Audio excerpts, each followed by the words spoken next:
All right.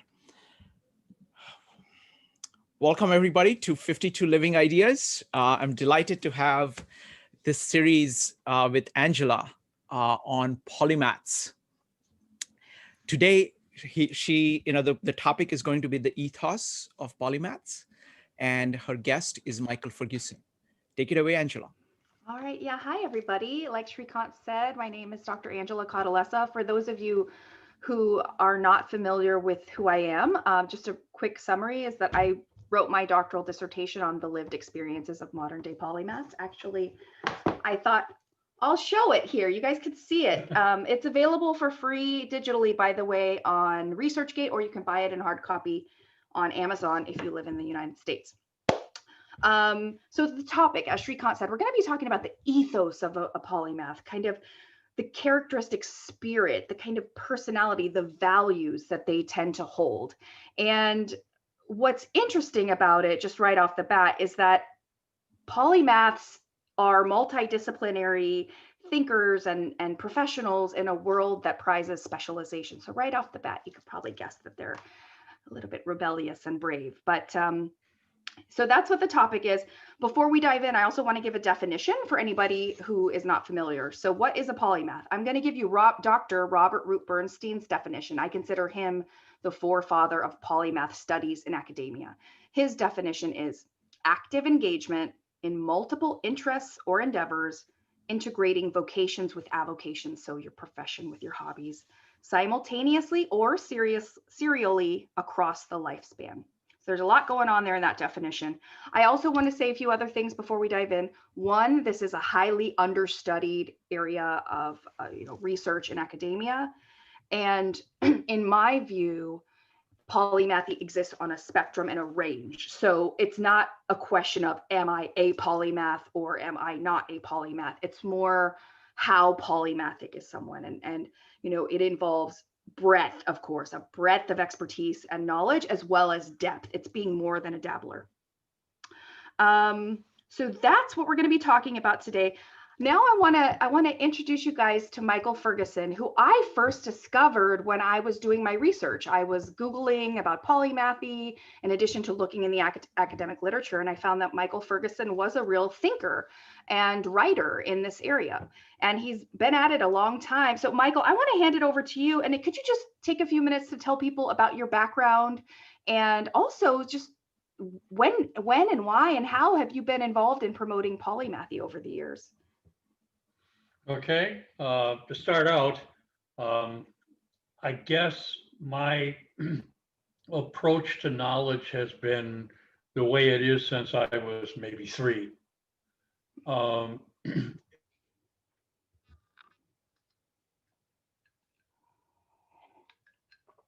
wonder if we lost audio. Darn, that didn't last long. Well, I'm going to just give me a second. I'm going to let's go ahead and text and let him know. Can't hear you. Okay, he's not in the meeting, so he'll be coming back shortly. Okay. So folks, what we are doing is that this is a series where Angela is going to interview a whole bunch of people who are polymaths. And so Angela, tell me a little bit about your vision for this series. It's a 10-part series. What is the range of what you'll be doing? Yeah, so actually, let me pull up my list. So today we're going to be talking, or we will be talking about the ethos, the values that polymaths tend to hold. 2 weeks from today, we're going to talk about polymaths and organizations, which is a real challenge, actually, because organizations tend to value specialists and they tend to discriminate against polymaths. So we're going to be talking about like, what can you do if you exist in an organization? And by the way, I'm writing a book on this right now. So my co-author of that book will be attending. Then on December 27th, we're going to be talking about modern tech. And I think I may add the future of work and how polymaths can leverage that, their polymathy in the future of work as tech kind of advances more and more. On January 10th, we're going to be talking about the power of polymathy. They have a lot of strengths, but how can we sort of harness and integrate polymaths with specialists to really push humanities forward? January 24th, we're going to be talking about the paradoxes of polymathy, because that's one of the things I found in my research is that it's kind of like being a living contradiction. Like when you're this it's not necessarily a contradiction. It just feels like you're an unexpected combination of things that people don't expect. And there are some paradoxes involved with that. On February 7th, we're going to talk about intrapersonal diversity, which is another way I sort of think of polymathy. It's having diversity within yourself. So we're going to talk about that on February 7th. February 21st, I'm going to attempt to get the leading thinkers in academia together in one virtual room and just see what happens with them. And then the last session, number 10 on March 7th, will be talking about polymaths and life mastery, because that's what I heard from so many of the polymaths I interviewed, is that at the end of the day, they use their polymathy. One of the reasons they pursue polymathy is to be the best version of themselves that they can be through learning and experiencing, the fullness of life. So those are the 10 sessions, my plan. I will say too, as long as we're kind of killing some time till hopefully Michael Ferguson gets back, let me give an overview of how I think the day will go, assuming Michael Ferguson is able to participate. So the plan would be until about 3:15 to have a discussion with Michael. And if Michael can't make it, I may end up interviewing Shrikant because he's a polymathic kind of guy. And then after that, we'll take some Q&A and then breakout rooms for about 20 minutes. And then each participant will have an opportunity to share your takeaways from the discussion. And if, we'll do the best we can with these technical challenges. Having a guest coming from Albania with some shoddy internet and storms, I apologize for this. That's fine. So let's go. Let's start with the interview. So, okay. So yeah, I'll give you two choices. I can interview you or you can interview me. What would you prefer? I'll interview. I kind of like the idea of interviewing you, Shrikant, because go for it. Yeah, and I will be speaking to, like, I've prepared some material in addition to some questions I can, and we can even maybe open it up. My wait is that I'm very interested in hearing Michael Ferguson. So if Michael comes, we will interrupt my interview. We'll go to Michael's interview. When we lose him again, we'll continue with my interview. Yes, okay? Sounds good. Thank you, everybody, for your flexibility as we adjust. Okay, so I've identified and sort of written out 8 values or sets of values that I heard from the polymaths I interviewed. And by the way, yes, I did interview and study modern day polymaths. And the first thing I want to say that they value, which is probably fairly obvious, is that a polymathic person values learning. The word polymath means many learning. So if you're a polymathic person, obviously you value information, intelligence, you're curious, you want to grow what you know rather than shrink it. And so polymaths are learners. That's what they are. And they're good at learning. Actually, if there was a single thing I would say is the essence and the kind of real superpower of polymaths is that they're good learners. And that's actually quite valuable. Not everybody is, there's a range of how good someone is at learning and remembering information. They have not just an appreciation for learning, but a real voracious appetite for it. One of the participants I interviewed said, I called him Levi. All of them had pseudonyms, but Levi said, I'm happiest when I'm learning something. I've realized that about myself, so that's a big part of it. And I think that's why I've accrued this bizarre skill set. Someone else called Felicity said, if it's just me, I feel like I'm always thinking. I'm wondering if any of you identify with that. I feel like I'm always thinking. My brain never turns off. Curiosity drives my life personally. Curiosity about any particular subject. And I guess that would be how I define myself as a polymath, is that I'm endlessly curious about science or art or whatever. And I'm going to find something and dig into it. And Levi also said, I love seeing the layers in things. I love to learn about the layers, to know the world in very different ways. So I think Michael Ferguson just popped back in. Yes, give me just a second. I'm going to make him a co-host so he can unmute and speak. So if he comes back, I'm going to ask him to tell us about himself, and then I'm going to ask him a question that has to do with information and learning, and because he's Michael, really can you hear us? I can hear you. Wonderful. I'm trying to download on my smartphone because it's better internet connection. Excellent. But that's taking some time. Okay. The storms are just making a mess out of the internet. So Michael, could you go back? We didn't hear much about your background. Just tell us a little bit about you, who you are and your background and what brought you to Polymathy and how you've been involved in promoting it over the years. Well, I've had a career, but it's got really not much to do with anything other than it got me money. As I said, starting at about the age of 3, I started aggressively attacking human knowledge, and I didn't do it with any kind of subject focus at all. A good example is at one point in time, I asked myself the question of why are there barbers? All animals, their hair stops growing when it gets to the right length for them, whatever evolution said it would be. But if that's the case, humans' hair tends to grow down somewhere around their thighs. And the question is, what is the adaptive advantage of that? I mean, now we cut it all off and we shape it and all that kind of stuff. But evolution said that's how long our hair is supposed to be. Why? Now, that is not a question that's really related to a subject. That was related to statistics, molecular biology, evolutionary biology, just a whole lot of things. And I just wandered around without any regard of what subject I wandered into. It was just an interesting question. That is an interesting question. And Michael, can you tell us, you're obviously very involved in promoting Polymathy with Facebook and your blog. And, can you tell us a little bit more about how long you've been sort of trying to bring attention to this, and in what areas, what organizations, what platforms have you been doing that? Well, I think when I was about 15 years old, I decided that I wanted this, my career would be in a company I started called Universal Research. So I think this was just how I was from the beginning. As I said before to you, probably sometime around 1980, I started to attack the issue with the local Mensa group. Mm-hmm. And then AOL came out and I went there. And then Facebook and Yahoo groups came out and I went to those places.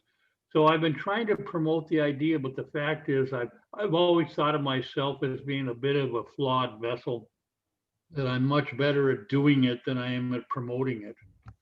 Hmm. Well, I'm very grateful to have you in the field promoting it, because there haven't been a whole lot of us doing that. All right. So, Michael, while you were gone, I explained to the group that we're going to be talking roughly about 8 different values that polymaths tend to prize and that inform how they live their life and the sort of ethos around their existence. And so the first one probably makes sense to put it first, right, is that they value learning. They value information, intelligence. They're very curious. So just having information is something that is very important to polymathic people. And it tends to show up in like people kind of overthinking or always thinking or just always sort of having this incessant hunger for more information. I know you call it compulsive learning disorder, right, Michael? Yes. Yes, I love that. That's what I have anyway. Compulsive learning disorder. My wife comments that, yeah, I'm walking down the sidewalk and there's a piece of paper laying on the sidewalk. I absolutely must pick it up to see what's on the other side. Why? It's just a personality trait. Compulsive learning disorder. So, Michael, I know you've looked at IQ quite a bit. So I'm curious, do you think there is any connection between polymathy and IQ? Well, I would suggest to everybody the research that's being done was done by Robert Hauser at the University of Wisconsin, where he really looked at the characteristic IQs of various professions. And what we find is it is a characteristic IQ. In other words, if you're a physician, you want to be a physician, the mean IQ for physicians is 126, standard deviation is about 6.7, which means virtually everybody's got who's a physician has an IQ between 106 and say 146. There's reasons for that. If you're a janitor, you're going to have a characteristic IQ, but it's going to be a different range. So it would be extremely unusual if we get to the point where we have formalized the notion of a polymath as a profession, that there wouldn't be a characteristic IQ for it. Okay. Do you think there's like a cutoff somebody has to have to consider themselves a polymathic person?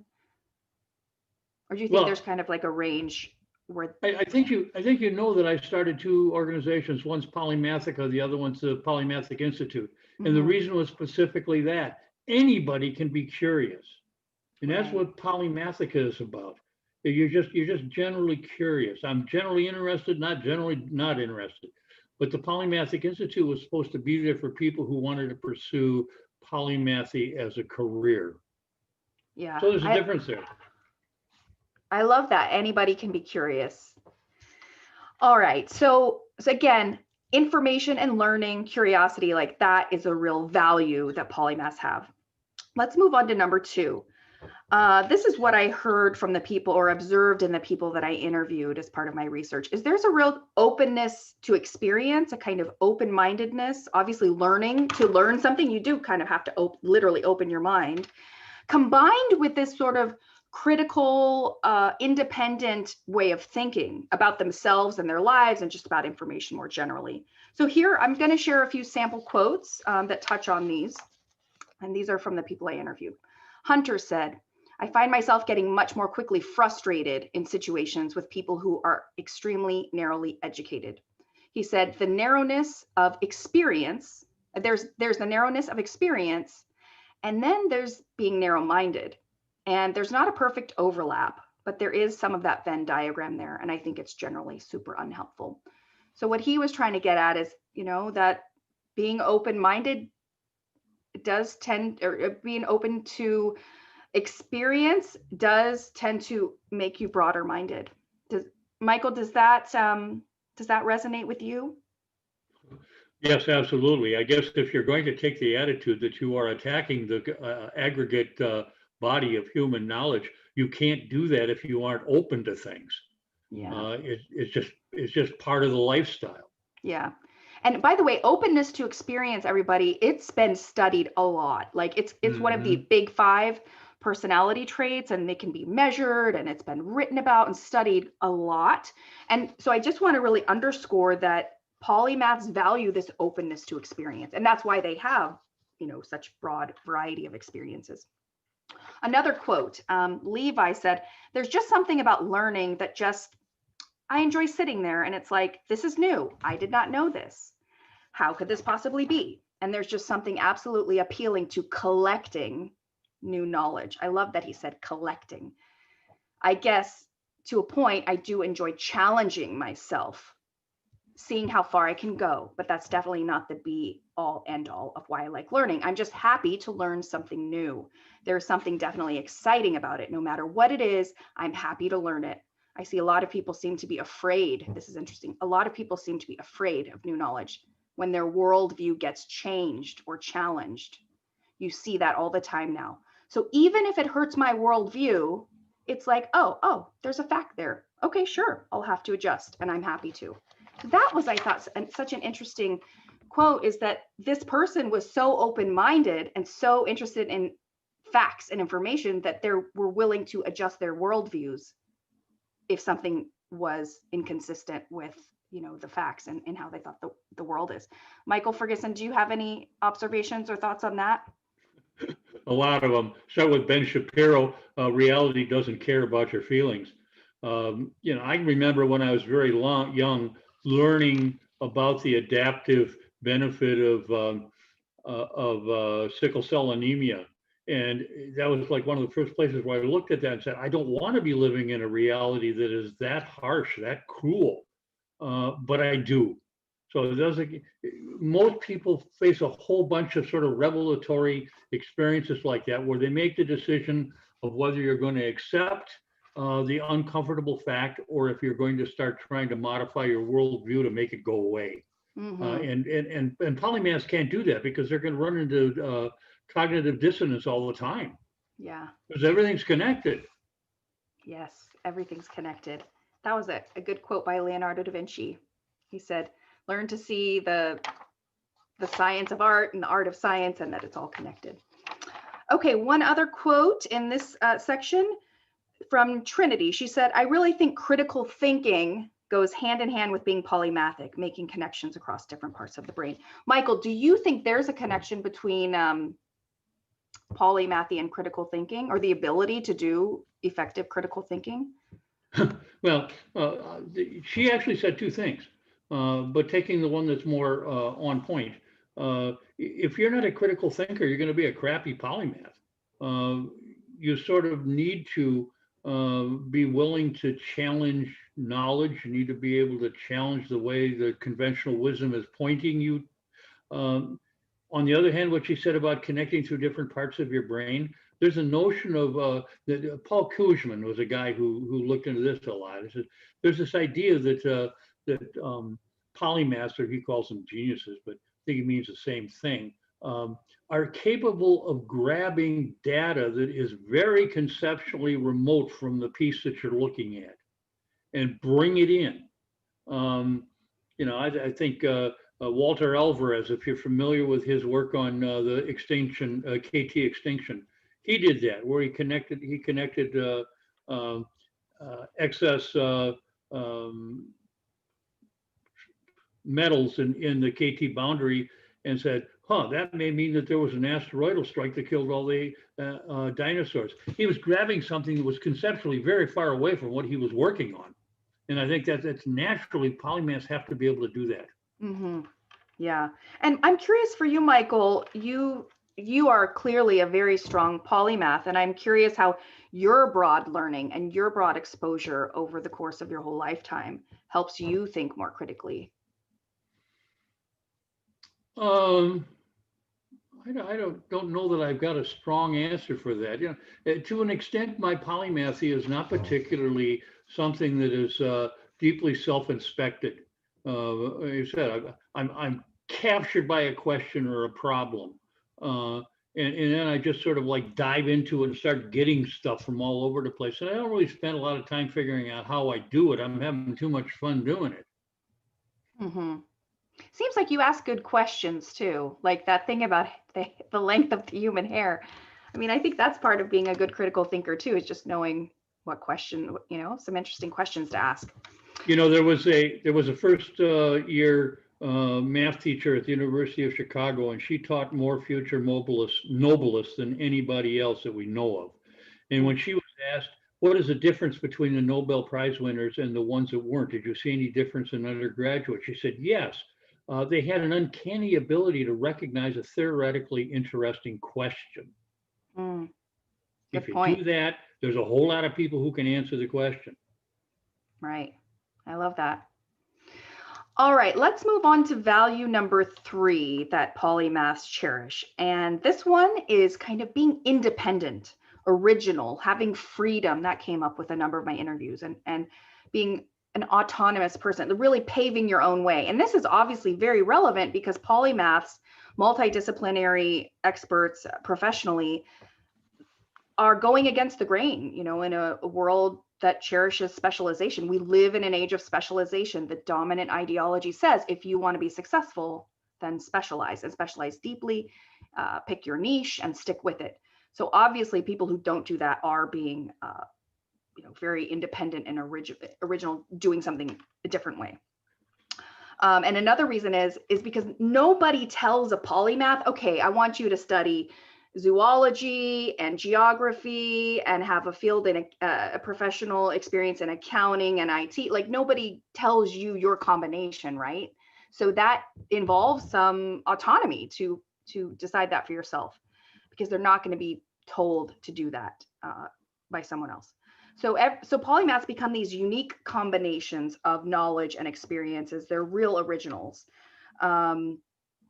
One quote I'll share from someone who I called Carl.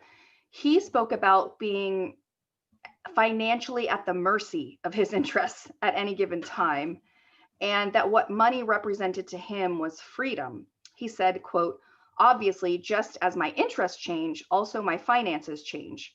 That's the one thing I noticed. Financial freedom is very important. The more financial freedom I have, the more creative I am and the happier I am, even though money is never the main goal. I would never say, oh, I have to take this job because I can buy me a car. It only buys me freedom. So then I can say, now I don't have to do this for, I can do whatever I want for the next 6 months. I buy me freedom. I don't buy me things. I thought that was really interesting. Michael Ferguson, do you have any thoughts on that, about sort of the connection between finances and freedom as a polymath? A whole bunch. There's a reason why I have pressed on Polymathic Institute so much and saying, look, we got to figure out a way to certify polymaths. We got to find a way to make easy paths to a polymathic job, career, because none of that exists right now. For the most part, polymaths are faced with a very difficult decision early in life. Yeah, am I going to go and get married, have kids, buy a house, do all that? If that's the case, then I'm going to have to make a commitment to a certain income level, which often means that you're making sacrifices. On the other hand, if you decide not to do that, and I have known polymaths that don't, you sort of just wander around on the margins financially, but you have the freedom to go ahead and explore whatever it is you want to explore. I mean, I got one friend who's a polymath. He's 47 years old. He still lives with his parents. Why? Because it gives him freedom. For me, I wanted marriage, kids, house, all that kind of stuff. So I had to accept that I needed to take on a professional level job, and I did. I'm so happy now that I don't need to do that. Yeah, so interesting. Thank you for sharing that, Michael. Here's another quote that has to do with freedom at work. Diana said, "The employers who understand that putting me on multiple projects and unleashing my creativity and giving me autonomy have seen fantastic results. The ones who look at somebody like me and are like, I don't even know what box to put you in, and then they try to force me into a box, it's been miserable for everybody. The best way to set me up for success is to give me a goal and get out of the way. And that doesn't mean I'm not going to include people or I'm not going to respond to feedback, but it's don't micromanage me. I think the biggest way to douse the fire of a polymath is to micromanage them. The way you succeed is you give them a goal and you give them guardrails and you check in on a regular basis, but you don't get in her way." End quote. Michael, do you have any thoughts on that, about how important it is to let polymaths have some level of freedom even in the workplace?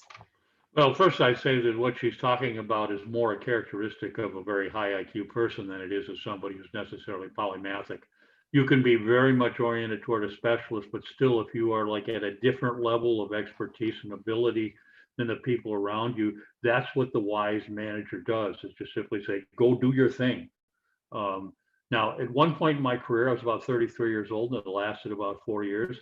I had the opportunity to be sort of the special counselor to the CEO of a large energy company, where basically that's what he was using me for. He's saying, okay, you see the whole picture, so I'm going to ask you to sort of counsel me. I said, I feel like I'm Merlin to your King Arthur. You're the leader. I'm the guy who knows what to do. And I did that for 4 years, and it was wonderful. But then they sold the company. He cashed out, and it's like that was a one-time deal. I think that that's something that companies could do with polymaths that would be productive. Okay. And Michael, you've known so many polymaths over the years as someone who sort of, I've heard you say you collect polymaths in your groups. And I'm curious how you have seen polymathic people express their independence, originality, freedom, or autonomy. And like, are there any standout examples you can share of someone who was a real original in their polymathy? Well, mostly when you go around collecting polymaths, what you're collecting are very frustrated people who have like a disorganized life. In other words, it's not working for them. You're very, it's like Peter Diamandis.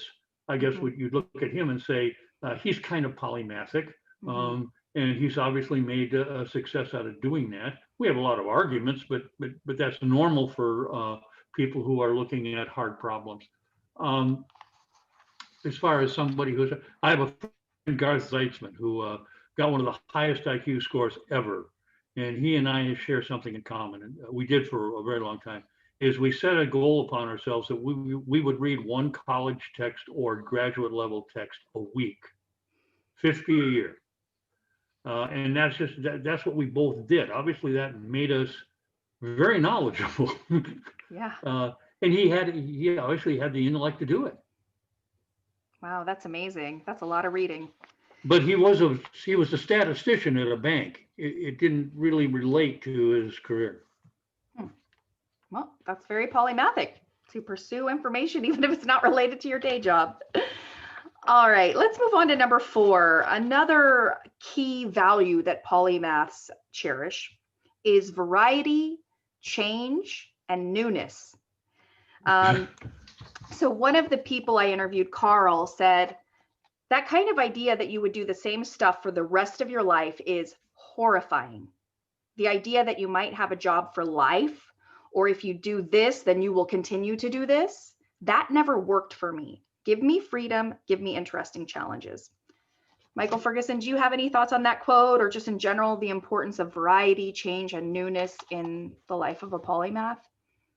Kind of a story of my life. Up until the time I was 40, I climbed the corporate ladder. I did that, as I said, because I wanted wife, children, house, all that kind of stuff. And so you kept trying to get more and more money so that you'd be able to do that. And then when I was about 40, I had the opportunity to take on a very challenging consulting position while I was between jobs. And I just absolutely loved it. It took me about 4 months. And I had everything straightened out, and I said, fine, and all that. And I said, that's my life. Because here, when I'm doing the consulting kind of stuff like that, just about the time I'm going to get bored with it, I'm gone. So yes, I absolutely relate to it. Boredom in jobs is just a huge problem for polymaths. Absolutely. One thing I want to say too, from a participant who was called Sarah, I just felt this pit in my stomach. Like, is this it? Am I going to be doing this forever? Like just this, but only doing that forever, because in order to really make any money at it, or to be at the level I was interested in being at, you just have to be completely singularly focused. Carl also said, anything that's a repetitive task, I really don't like. So obviously you could see in some of these quotes, and also from what Michael shared, is that, jobs that are routine and stable and repetitive would not be a good match for polymath, because they value variety, newness, and change. And Michael, one other question on this one is, as part of your own polymathic journey, you are a digital nomad. You are calling in today from Albania. Can you tell us about how any preferences you personally have for variety, change, and newness have played into your decision to be a digital nomad? Well, I am a digital nomad primarily because I don't know where I want to live.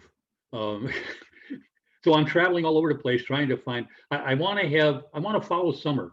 So I want to have a tropical place in the winter. I want to have a more temperate place in the summer, maybe have a third place just to get some variety. But it is not my goal to, as it is for some digital nomads, to just wander around through the rest of my life. But rather I'm trying to find that life that gives me a certain amount of variety, but also gives me a certain amount of stability. So mostly it's an episodic thing. Okay, interesting. All right, let's go to number 5, innovation and creativity. Polymaths, I would say that this is another one of their superpowers, in addition to just being good at learning by nature, because they have a lot of tools in their toolkit and they've had exposure to multiple domains. What can happen is they can make combinations, they can do analogical thinking, they can apply lessons and approaches from one domain to another. And in the meantime, innovation and creativity happen. So here's a quote, again from Carl. He said, "For me, creativity is the whole point of recombining existing concepts, taking existing knowledge, but finding a new combination between them. Creativity is not really about creating something new from scratch, because that isn't possible," he says. "You can only work from what you know." In a way, that's my core thing. You cannot imagine something absolutely that you have never seen. You can only recombine or extrapolate a little bit. That's why I think having a knowledge of as many different concepts, ideas, things in your head is the best base of actually creating something new. Because if you just know things about one field, you can only play with these Lego bricks in a way. Having different colored ones from a different field or differently assembled ones allows you to create something different, new in that field. You take something from the other field, a structure, and apply it to this field. In this field, it's new, even though the way it's being stacked together has already been done somewhere else. For me, it's the essence to be creative, to have these multiple interests and be widely interested in everything. Looking outside your field and trying to see patterns that can be applied to something else. It works. I always think that you do not find these interesting inspirations for something you're doing in your own field. It pretty much has been explored already. You have to look outside. To create art, I look at mathematics. I look in biology. I look in whatever to find some inspiration. In general, the theme in my career is somehow creative, being creative. Michael, some might argue that creativity and innovation are more important now than ever, given how difficult the changes we're experiencing in the human race in 2020. I'm curious, both if you have any comments on Carl's quote about sort of combining things, but also, you know, because innovation and creativity are so important, what is your wish for how polymathy can be more appreciated and expanded more in the future? What Carl was saying mostly relates to what I would call a research polymath, somebody who's looking for new knowledge. And there's two things that a polymath can do that other people in the fields cannot do. One is they can borrow an epistemological approach from a different subject with which they're familiar and apply it to a new subject. I do that a lot. It's sort of something I needed to do in order to solve the why are there barbers problem. The other thing that they do is that they grab facts, what I call conceptually remote facts, and said, you know what, these two things are related. One's sitting over here in, say, human geography, and this other one's sitting over here in urban planning, but I see that they're connected, and when I put them together, I come up with a third realization, something new. So that's what I think about when they talk about creativity. The old creativity of how many uses can you think of for a brick? That has proven to be sort of a dead end in psychometry. Mm-hmm. And given, well, actually, let me back up. I think there is one of the reasons to promote polymathy and why I'm passionate about it is because I think, in addition to just helping people live good lives as polymaths, because I think that is a natural, normal human tendency. And I know that was one of the questions. The thing is, I promote it because it's a good way for humanity to encourage creativity and innovation, and to just build bridges, synthesize information, you know, see the bigger picture. If we're all so narrowly focused and specialized, who's gonna, you know, see the forest if we're all just looking at the trees? So we do need thinkers that are looking up and out, not just down. I'm curious for you, Michael. So those are some of the reasons I promote polymathy. For you, why do you promote polymathy, and what do you wish for it in the future? Well, first of all, I'm a polymath. I mean, I can either promote what I am or remain sort of in obscurity. So that's certainly one reason. But another reason, if you've read my article, The Inappropriately Excluded, there I talk a lot about, you get people like William Sidis, one of the most intellectually spectacular people in all of history. And he spent his life handing out theater tickets in a booth. And he did that because it gave him the freedom to think about stuff and to write about stuff and all that kind of stuff. So when you do that to people, when you marginalize exceptional people, you are not hurting just that person, you're hurting all of society. Yeah, absolutely. And Michael, you mentioned your blog. Can you let people know where they can find it? Yeah, it's michaelwferguson.blogspot.com. Perfect. All right. Although if you look up Inappropriately Excluded, you'll be directed right to it. It's number one on Google. Okay, perfect. Awesome. Yeah, I encourage you guys to check that out. Okay, let's go to number 6, which is that polymaths value being brave, being courageous. Because to some extent, in this age of specialization, if you choose to live as a polymath, you're kind of, you know, breaking outside society's box for you.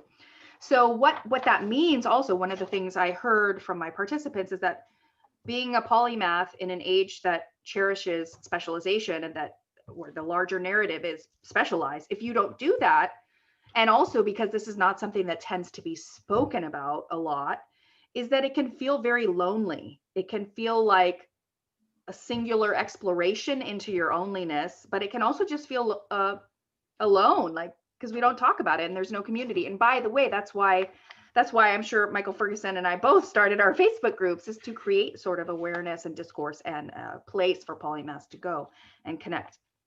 But if that's the environment they're in, obviously it does require some bravery. And so that's something that they value. And let's see what else. Diana, here's a quote. I'll share another quote. Diana said, "You as a polymath have the courage to say yes to so many more things because they're either interesting to you or you make yourself open to the possibility of them existing or even happening. The benefit is you get to experience a lot of cool things if you have the courage to step up and say yes, right, or I want to." Michael, does this resonate with you? And how has being brave or courageous played into how you've lived your life as a polymath? Well, first of all, I would disagree with the last part just simply because, and it may be true for her, but it's not true for me. I had no choice in the matter. I look at it sort of as a person who says, I'm gay. That wasn't a decision. It took no courage to be gay. It's just what they were. Mm-hmm. But it takes courage to get out there and say, hey, everybody, I'm gay. That takes courage because you're running the risk of getting negative feedback. And that's sort of where I was as a polymath. There was no courage in being a polymath. I never was not. The courage lay in when I decided I am willing to sort of turn my life upside down in order to manifest polymathy more completely within my life. Then I got a lot of disapproval from family, friends, everybody. And yeah, that takes courage. Yeah, absolutely. It takes courage just to say I'm a polymath, because a lot of people hide and censor that about themselves. That's what I heard from my participants, because it can be construed as boasting or bragging or exaggerating. And so even kind of the storytelling around your identity as a polymath can be a challenge. So it requires bravery and courage to, show who you are. I got to tell you that I've just stopped talking about that unless I'm dealing with somebody who I think is a polymath. And the reason is because it has no positive result. As people ask me, what do you do? I said, well, I write articles, I write books. And they say, well, about what? I say, about all sorts of things. And so I just sort of dance around the polymathic aspect of it and just talk, I'm a writer. Yeah. Yeah, that's a good coping mechanism, Michael. All right, let's go on to number 7. Another value that polymaths express is honesty, integrity, authenticity. They don't want to be fake. They don't want to live someone else's life. Society may write a script for how you should live your life, but these are people who don't. They break outside of the box. And by the way, that analogy came up a lot with the participants I interviewed. So being true to your nature, first identifying it and having awareness of like how you like to learn, how you like to live, and then being honest with yourself about it and living your life in an authentic way. Here's a quote from a book by Erich Fromm. The book's called The Sane Society. And in 1955, Erich Fromm said, "The whole life of the individual is nothing but the process of giving birth to himself." Arguably, this, end quote. So this giving birth process obviously should take place through exposure. Like, how are you supposed to give birth to yourself, if you don't figure out what you like? So exposure, being open to experiences is really critical in order to sort of curate your experience and self-author your own life. And it takes some trial and error. Kolb in 2015 has argued that experience and exposure plays a central role in learning. And polymaths are lifelong learners who get exposure across various domains. So someone with polymathic tendencies, the idea of focusing in one single area feels like an impossibility, so uncomfortable, just not even an option. So, Michael, there's a lot of pressure in our society to specialize. So what would you say to someone, to a polymath who's feeling that pressure to specialize narrowly, but who knows deep down that they prefer to have broad learning and experiences? Well, as I said before, they're in a bind and they have to decide which is more important to them. At one point in my career, I was a director of financial planning and analysis for a very large company. And I said to my wife at that time, I said, I am having a wonderful life. Everybody would consider this to be a successful life, but it isn't my life. And I think a lot of polymaths feel that, even if they say, okay, fine, I'm going to make that sacrifice uh, to do this stuff because I want to have family, friends, house, all that kind of stuff. At some point in time, they'll recognize that there's sort of they're sort of fake, but you're not given a good alternative. And we should, but that's our job. We need to be the ones who go out and say, we're going to make polymathy a polymath as a profession. We're going to go out and sell it and give ourselves better options. I mean, we're fools if we think we're going to get somebody else who's just going to walk in and say, hey, we got to solve this problem for polymaths. They won't. Mm-hmm. Someone just asked in the comments, how often does the speaker or any guest come across the combination of polymathic brain and polymathy and human relationships, i.e. polyamory?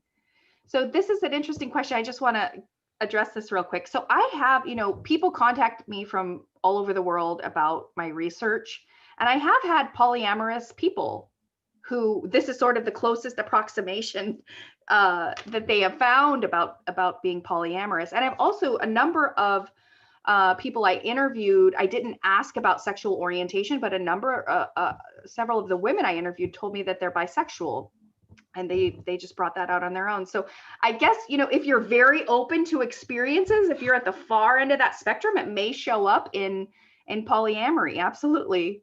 Actually, exactly. If you're open to experiences, you're going to get some odd experiences offered to you. Yeah. As far as that, because the research is pretty strong. There's a high potential for women to be bisexual, so that isn't really a surprise. You make it something that's sort of like the in thing to be, and you're going to get a lot of women being that way.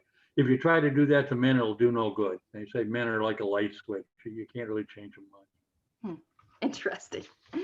All right, let's go on to number 8, value number 8, the last one we're going to be talking about today before we transition into Q&A.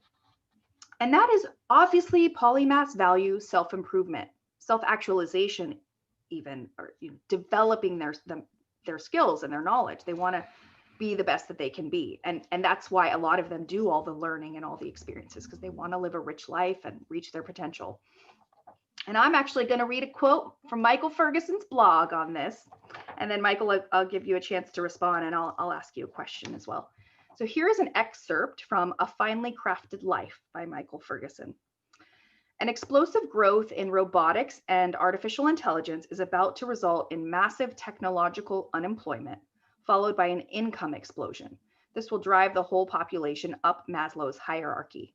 Rather than being concerned with food, shelter, water, sleep, safety, and security, people trusting in their abundance will become more occupied with matters of achievement, education, respect, self-actualization, and transcendence. In other words, rather than just surviving, people will come to think of their life as a form of performance art. I love that. Expressing their unique manifestation of human potential. So Michael, can you comment on that? What do you think makes a finely crafted life? Just anything else you want to say on that at the end of the day? What are the critical ingredients in your mind to living life well? Yeah, I got to be a pretty decent writer. I was really bad when I started. I wrote a very, very long article on the finely crafted life. And at some point, I realized that this is a book-sized idea. This isn't an article-sized idea. So I took it down, put it in a file where I'm going to elaborate it into a book and put something briefer in there that sort of gives you a flavor of what I'm talking about. But I believe that a finely crafted life it's a process that a person goes through that is, to a certain extent, is analytical, ordered, organized. It's not just something that happens. You sit down and you say, okay, fine, there are certain things I want to experience in life, and I look at all the ways that I experience life and say, do the things that I'm doing fulfill the needs that I want? You know, I got needs in learning. I got needs in love. I got needs in professions, productive. And I got all these needs, and I want to get enough, but not too much of each one of them. And so you got to create a life that allows you to do that. If you do it properly, when you get down to the bottom of it, you're going to get 100% in everything. You're not going to get 80%. You're not going to get 120%. You're going to get 100% in everything, and that is a very finely crafted life. Yeah, I remember reading that longer version and I loved it, Michael. So I'm glad to hear. Yeah, I'm glad to hear that you're going to be posting it or including it in your book. All right, so those are the 8 kind of value sets that polymaths tend to value. And I just want to kind of explain why I'm even talking about values and sort of the ethos of a polymath is if you identify as a polymathic person, there can be real value in sort of rank ordering, like literally knowing what are your top values. And I've mentioned 8 of them today. Maybe some of them resonate with you, but if you ever have a fork in the road, a decision to make, just any sort of way that you want to live out your life, it can be very powerful to know, well, what do you value? What are your core values? And I just want to share, there are actually these values cards. This is how values card. Like it's a whole deck of cards, and I'll share some, like variety, open-mindedness, intelligence, innovation, so one of the exercises that I encourage you to do, and if you can get a deck of values cards, great. If not, you can even make an Excel sheet or probably Google a list of values and just rank order them yourself. But if you can identify the top like 5 or 10 values that you have, and maybe there's some overlap with the values that polymaths have, it can be really powerful, because when you have, again, some fork in the road, some challenge ahead of you, if well, my top value is integrity, or if my top value is, let's see, growth, then that can help inform how you navigate that challenge or that decision. So that's part of why I wanted to talk about the values of polymaths, because I would imagine that many of you here identify as being polymathic people, and to figure out what your values are. I shared 8 of them today based on my knowledge of what polymaths tend to value. So hopefully that's a helpful tip for you guys. And now we can shift into some Q&A. Shrikant, do you want to cover the rules and get us started? I do want to say one thing before we leave this part, and that is that your last point was really a good one. Polymaths do find themselves being informed to values in a different way than the rest of the population. And I've said this from the beginning. If we build effective polymathic communities, they will be culturally different than the mainstream. Yeah, absolutely. The mainstream may value conformity or deep expertise, or there's a different narrative that the values associated with specialization would probably be different than the values associated with polymathy. So if you want to live your life in a polymathic way, it's really important to understand what you value and live your life according to those values. All right, folks. So now it's time for Q&A. So what we're going to do is we're going to do Q&A, then we're going to do breakout rooms, and then we're going to come back. Actually, I have questions for Michael. I'm just fascinated by what he said, but I will hold all my questions for the takeaway section. All right. So questions. So it's going to be Raina, Donna, Laura, Martin, and David next. Folks, we have 4 rules for questions. In order to ask questions, go ahead and type !! in chat or raise your hand in Zoom. That's rule number 1. Rule number 2, keep on topic. Rule number 3, be brief. Just brief questions, no comments at this stage. You will have time to do that during your takeaway section. And number 4, speak your mind. Feel free to disagree with anything anybody has said, and do so courteously. All right, with that, it's going to be Reina first. Give me just a second. Okay, I need to set something up here. Yes, Reina, go ahead.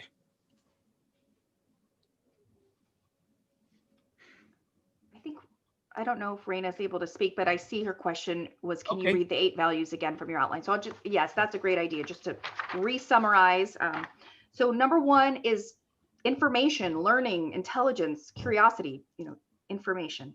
2, openness, open-mindedness, openness to experience, but also combined with some critical thinking, independent thinking. So being open, but sort of selective as well. Number 3, independence, originality, freedom, autonomy, sort of that ethos of, being your own person, paving your own way. 4, variety, change, and newness. 5 is innovation and creativity. 6 is courage or bravery. 7 was honesty, integrity, authenticity, sort of breaking outside the box and being true to your nature. And 8 was self-development, self-improvement, self-actualization. So those are the core values, I think, based on my research, that polymaths value or cherish. Excellent. Next question is from Donna. Donna, go ahead and unmute yourself and ask your question. Or I'll ask you for you. Donna, go ahead. Is it human nature to be a polymath, but culture discourages nature? In my opinion, absolutely. I think it is in our human nature to be polymathic. I think in the Industrial Revolution, in the Victorian era, or just as information exploded, we, for the sake of efficiency, chopped up what each person knows, and we decided to know more and more about less and less individually. And it was efficient, and in some ways it helped us, but I think we're in a shift where we're seeing the downsides of that, and also because of technology sort of helping us manage information in this information age. I think we're seeing a shift, just even personally, with people wanting to live well, and part of living well for a lot of people means having the full human experience and not being so narrow that you feel like a cog in a machine. So yes, I think it is the natural way of being. I just think the narrative we're in right now tells us something very different, which is not natural, in my opinion. Michael Ferguson, do you have any thoughts on that? Do you think this is the natural way of being? Well, all I have to do is look at little kids. They ask why, and it's not like I ask why about trees, or it's about everything. So people obviously start out that way. The question is that as they truncate their interests and their focus, as they get older, how much of that is sociological and how much of that is just simply the maturation problem of humans? And I don't think we have a good answer for that. But we certainly could encourage it rather than discourage it, which is what we're doing. Yeah. Excellent. Next up is Laura, Martin, David, Stephen, and Sally. Laura, go ahead. What's your question? Laura, you need to unmute yourself. Okay. So let's say you have reached, you're an expert in something, and you want to do something with that. And so in order to do that, you have to sort of go back to being, I can't get the word out, constituent. You sort of drop into that arena because you want to gather new information, because you're going to do that with a certain population, some work. So you go back into that world, you gather lots of information, and then you utilize your expertise in that and create something new. Within that, you're going to have to deal with lots of your other things. You're going to have to bang your head against the wall because people aren't going to want you to do it. They're not interested in change. You're going to have to affect change. So you're going to have to learn how to negotiate that. The other people aren't interested in change for other reasons. So you have to have a different kind of negotiation skill to get that implemented. And so it's a whole process of taking your expertise, but taking it down to a functional level, and then gathering all that up, and then taking this object and executing it and seeing how it works, and then evaluating and so on. So, and that being an iterative process. Now, I have that for one thing, and then I'm going to do something else with another group, and I'm going to have to do the same thing, basically take myself down into that because I have this I want to do with the group, and so on. So, okay, so no, that's great. I think that's a very good formulation of the process that a polymath would have to go through. So, Michael, does this resonate with you? Not in the slightest. And this is something that a lot of the polymaths I talk to also echo. And that is that the process of becoming expert in something is so simple for them and so natural that their real problem is it's too easy. It doesn't represent any kind of impediment to just simply dropping your career and going into something else. Wow. Excellent. Next up is Martin, David, Stephen, Sally, Tova, and Barry. Folks, please keep your questions very brief so we can get to as many questions as we possibly can. Martin, go ahead. Okay, hi everybody. I'm going to try to make that very simple, but it's a little bit difficult, the question, I think. Michael, I want to ask you, let's say from my point of view, it's very difficult to have tools to, when you need to change your cosmogony or your thinking system, how do you deal when you have a situation or information or evidence that change the whole cosmogony that you have, and that is a huge impact to your head and to your mind and to everything. If you have some elements or tools or let's say implementation that you use when you have that situation that you find that, let's say, serendipity or epiphany, let's say, that change with the information, the new information that you have, that change all the aspect of your thinking system, if you have some elements that you use to absorb that information better. I got to say that I don't think that ever happened to me. I have a saying that ideology makes you stupid. There's a whole lot of people that construct worldviews that are just rife with opportunities for cognitive dissonance. And they're constantly being brought up against evidence that ought to just simply shatter how they look at things.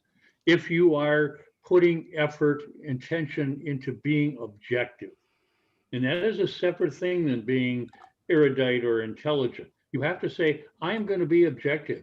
If this conclusion feels comfortable to me, I had to start doubting it. And if you do that, you don't ever build a worldview that is so at odds with the evidence that you're going to have that kind of crisis. Excellent. Next up is David. David, go ahead. Hi, thanks very much, Srikanth and everybody for hosting this. I was wondering if Angela and Michael could comment on the possibility of a relationship between polymaths and autism spectrum, especially high functioning autism, because some of the things that Angela mentioned in her characteristics, other than the which wasn't specialization, which is a characteristic of autism, but this could be sort of an opposite pole, but similarity to autism in terms of the honesty, information, intelligence. There are many aspects of high functioning polymaths. So I was wondering about that, and if there's a thought of a physiological basis for polymath. Angela, me or you? You can go for it. Go for it. Okay. First of all, it's about being on the spectrum. Yeah, I've known a lot of polymaths that were on that, and I'm getting to know them well. My feeling is kind of that, and not to say that being autistic is or having that spectrum is a choice. I'm not saying that it is, but it's very easy for them to sort of avoid the repercussions of being on the spectrum by saying, I'm going to immerse myself in learning. And that way I don't have to deal with all these confusing people. And I do have a couple of friends who are on the spectrum, and I get a sense that that's what they do. Okay. Next up is Stephen, Sally, Tova, and Barry. Stephen, go ahead. Hello, you can hear me? Yes. Great.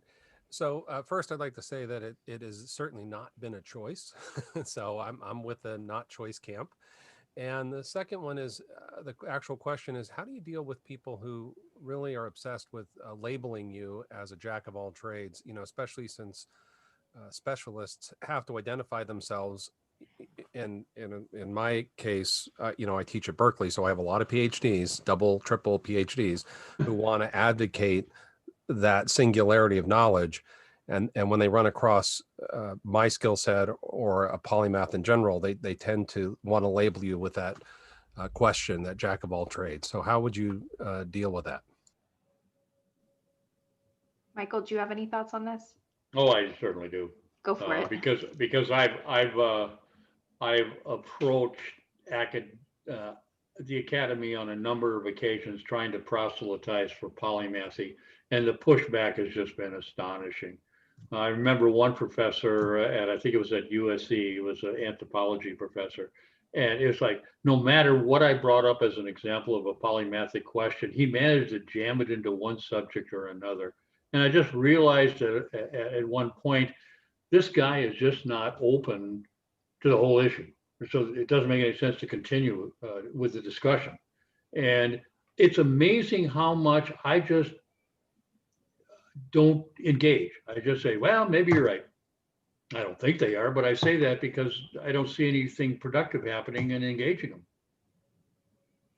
One thought is that you could, you could use the word polymath and explain what a polymath is and explain that you identify Stephen as a polymathic kind of guy and begin a discussion around that. Redirect away from the jacks of all trades label if that's one you don't like. I don't particularly like it. I would love for more people to use the word polymath. Most people don't know the word.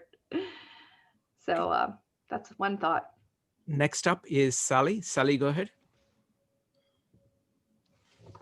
Hi, I just wanted to make sure Raina's question was answered about the polymathic brain and any relationship to overthinking, procrastination, narcissism.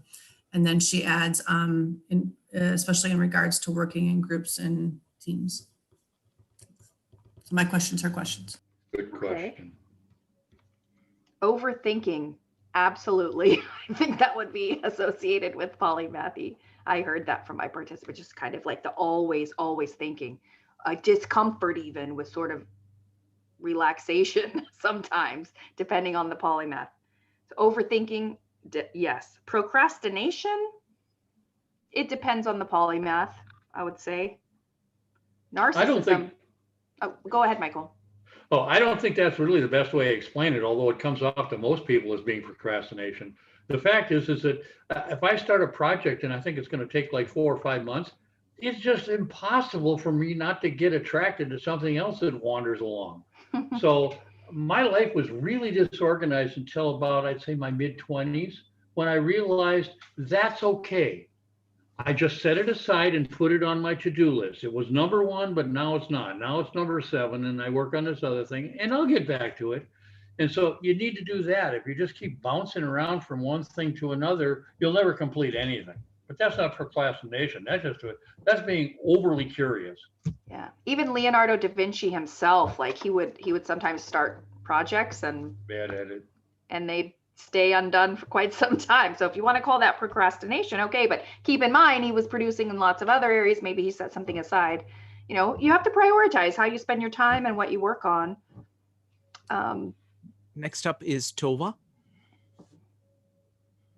I just wanted to ask whether or not you think there is a direct or indirect purpose or reason to lessen children's interest in asking questions within the American school system. I want to give a shout out for self-directed learning here. And I wish that the school system was more designed around supporting a child's own curiosity. And there are some schools in the United States that exist like this. They're few and far between, but where the teacher is seen more as a guide, where the child identifies something they want to learn about, and the teacher sort of helps them find information, supports them on their learning journey. But most of the American educational system, even up through college, is sort of what an author, who was it? I'm not going to remember his name. He called it banking education, where the school system makes a deposit. Let me just clink, deposit information into you, and it doesn't matter if you want it or not.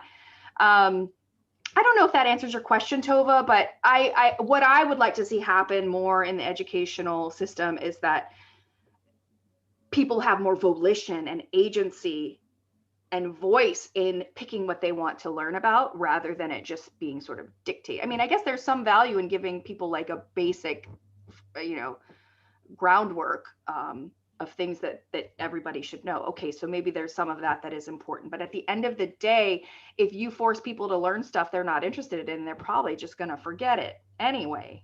So I think part of the question is how can we support people learning about what they really want to learn about, even children?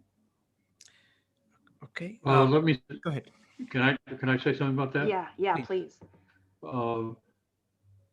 I felt when I was in school, it's the way I describe it, is I feel like the educational system was trying to force me through a funnel, where I went in and it's like there's this broad sort of territory to explore, but as I went farther and farther into education, they kept truncating what I could look at, what they considered important, until finally at the end, I felt like I was just being squeezed. But I think that's a characteristic of polymath and to a certain extent high IQ people, that they just don't take well to instruction. I think if you got most people, I'd say probably 85% of the people, they go to school, they get instructed, and that fits how their life is going to go. Yeah, there is a certain kind of rebelliousness and contrarianism, or maybe you could just call it critical thinking.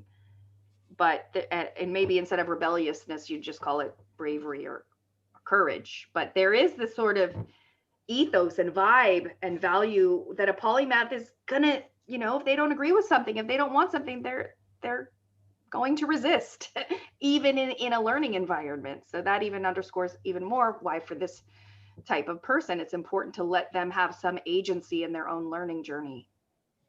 Wonderful. Now we're going to take one last question from Barry, and then we're going to go to breakout rooms, after which we're going to come back and do the takeaways. So Barry, your answer.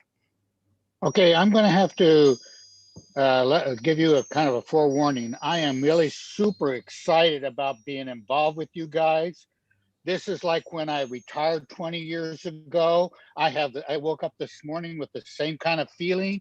It's like I'm going on a new adventure, and but it's not going someplace. It's internal, and because I have experienced so much negativity towards my polymathy, and especially when I lost my wife. And that's the question: is how do you deal with family and friends when you need them the most, when you're grieving because you've lost your wife of 50 years, and the thing that you resort to is your polymathy to support yourself emotionally, and your children turn against you and reject you. That's what I've experienced. The very time I need them the most, they hurt me rather than help me because of my turning to. And I went to a counselor, and he encouraged me to paint, to write poetry, and to play the piano, and be close to nature, and to write, and all those things that I've been involved in, just a smattering. But I was able to contain them like like in a toothpaste tube. And then when my wife died, the tube was no longer could contain me. It just squirted out. And so how do you deal with that? Hard. Poorly. Yeah, Barry, it's good to see you. How do you deal with, people's judgments of your doing things that are good for you, that are life affirming and energize you and excite you to be, to be alive and enjoy your human experience? Painting and poetry and nature and writing, like, it boggles my mind that someone would judge those things as negative, especially for a retired guy that they care about. So how do you, this is a real challenge polymaths face more generally, is the storytelling around your identity and your passions. How do you articulate it in a way so that people understand, support? I think at the end of the day, even if you don't get their support, you've got to find a place in you that is okay with it. with caring less about what other people think because it's your life. And that's something I would mention to any polymath. Try not to care so much about what other people think and write your own story. I had the same experience with my children. And the only thing I can say is that at some point you just got to say, they have my best interests at heart. They just don't understand me. But what they think they're doing the right thing. Wonderful. So Barry, I have to say, firstly, we are equally excited to have you join us. It's just wonderful to see your enthusiasm. Second thing I would say, the point that you made when we had this discussion last time, that being polymath is actually a requirement for your soul. You know, that's who you are as a person. Now, what happens in terms of career, what happens with your social relations, that comes afterwards. How do you negotiate with that? That comes afterwards. Kind of being true to yourself, if you don't do that, that's going to kill you inside. I mean, the Amen. problems of actually dealing with other people, no matter how negative, that is a minor thing as compared to losing what you have inside. It's like a kid, you know, a kid needs to be curious. They need to play, they need to move, they need to explore.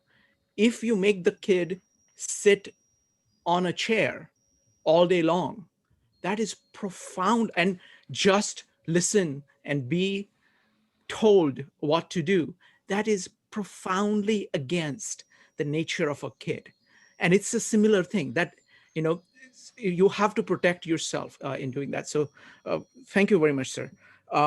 Next up, we are going to do breakout rooms, and we are going to come back to share our takeaways.